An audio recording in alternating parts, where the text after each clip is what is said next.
सभी मित्रों का स्वागत है। नमस्कार, जय श्री राम, हर हर महादेव। भाइयों,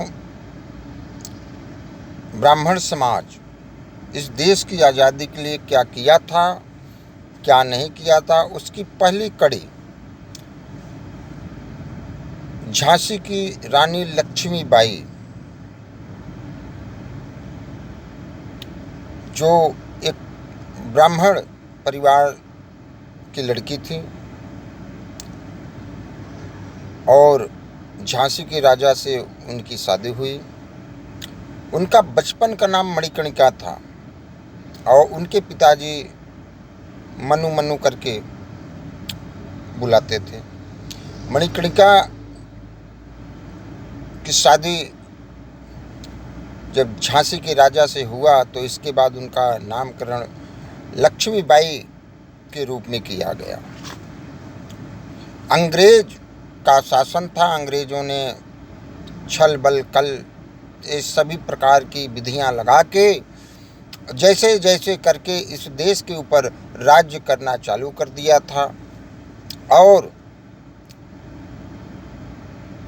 झांसी की रानी बचपन से ही अस्त्र शस्त्र चलाने में निपुण थी, क्योंकि पेशवा बाजीराव के यहाँ उनके पिताजी वर्चस्व में रहते थे, उनके साथ रहते थे और बचपन में ही लक्ष्मीबाई, झांसी की रानी लक्ष्मीबाई की माताजी गुजर जाने की वजह से अकेले घर में इस कन्या को छोड़ने के से अच्छा कि साथ में ही वो ले के जाते थे और अस्त्र शस्त्र की कलाओं में निपुण बनाया।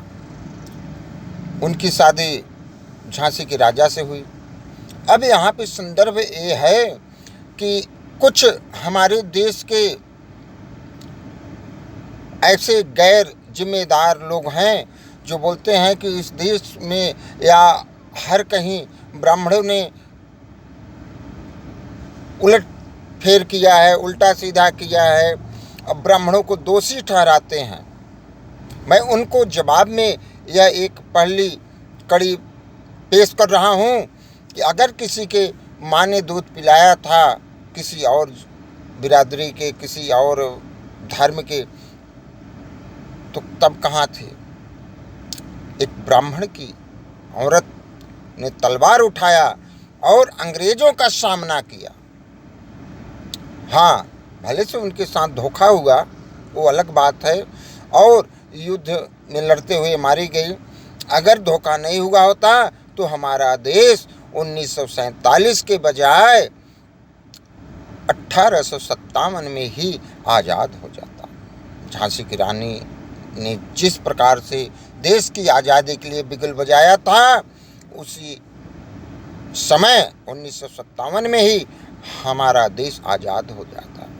ये था एक ब्राह्मण की कन्या, ब्राह्मण की स्त्री, ब्राह्मण इस देश के लिए सर्वोच्चतम बलिदान दिए हैं, इसका इतिहास गवाह है। लेकिन आज के समय पे कुछ ऐसे गैर जिम्मेदार लोग हैं जो ब्राह्मणों को गलत कहने पे तुले हैं, गलत साबित करने पे तुले रहते हैं।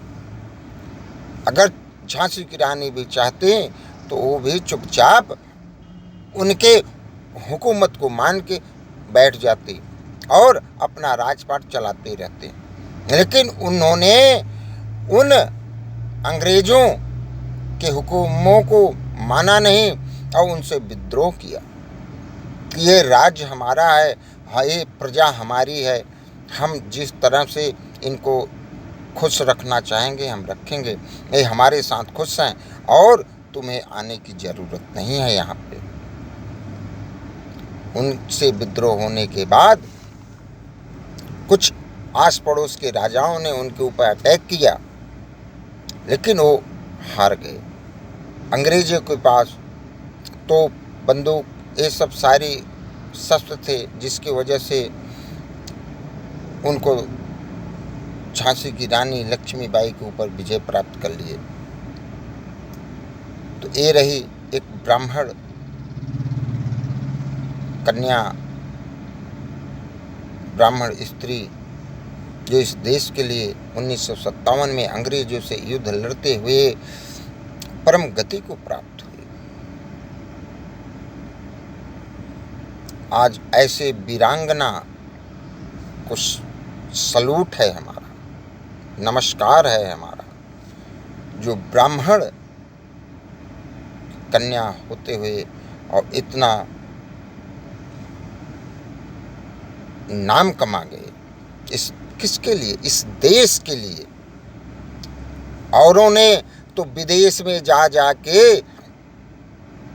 वकालत करी, बैरिस्टर बने, प्रोफेसर बने, डॉक्टर की उपाधियां ली, लेकिन जब चंद्रशेखर से लेके भगत सिंह, सुखदेव को फांसी होनी थी, चाहते तो उनको बचा लेते, लेकिन नहीं, उनको तो बस अपनी चापलूस जिंदगी जीनी थी अंग्रेजों के साथ। झांसी की रानी की तरह नहीं।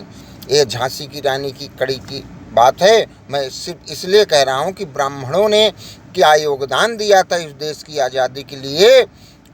यह एक पहला कड़ी जो झांसी की रानी लक्ष्मीबाई के नाम पे, उनको सदैव ब्राह्मण याद करते रहेंगे, ब्राह्मण कन्याएं, ब्राह्मण महिलाएं याद करती रहेंगी। उनके उस वीरता को सदैव नतमस्तक होके स्वीकार करती रहेंगी ब्राह्मण की कन्याएं, लड़कियां, ब्राह्मण की स्त्रियां, क्योंकि वो ब्राह्मण के लिए एक स्वाभिमान थी।